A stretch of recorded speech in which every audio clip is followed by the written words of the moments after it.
You mentioned before about Chris Sumner's role in the Declaration of Victims' Rights and it coming to pass.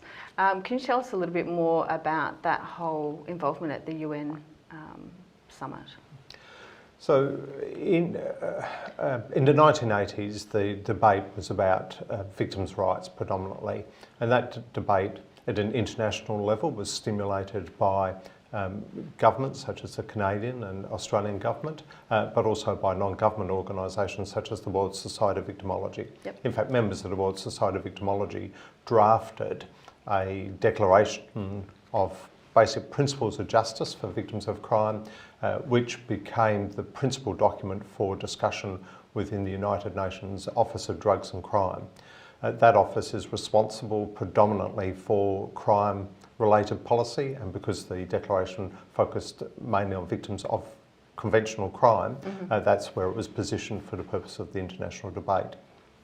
At a crime congress in Milan in 1985, there were a number of delegations representing not only the member countries of the United Nations Office of Drugs and Crime, but also other countries.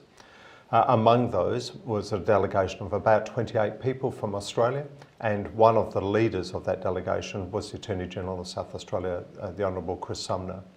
And he, in partnership with people from Canada in particular, argued that there should be an international declaration on victims' rights. They took up and ran with the concept that the World Society of Victimology had put on the table, and ultimately were able to convince all of the different participants that the idea of a declaration required not only further debate, but hopefully they would be able to convince the General Assembly of the UN to endorse it.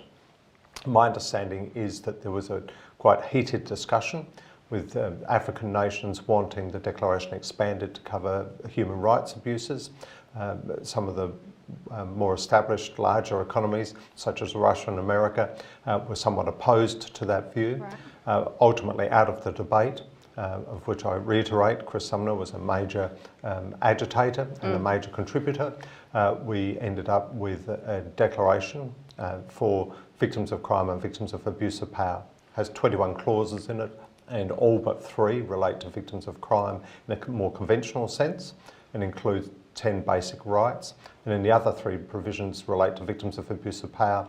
And essentially what it says in those last 3 provisions is that whenever there's an abuse of power, it should be the responsibility of the government of the nation to ensure that there's adequate law to be able to not only punish the perpetrator, but ensure that the victim gets access to services. And as a consequence of that law, that intervention, the person then becomes a victim of a crime and is entitled to all the other provisions in the declaration.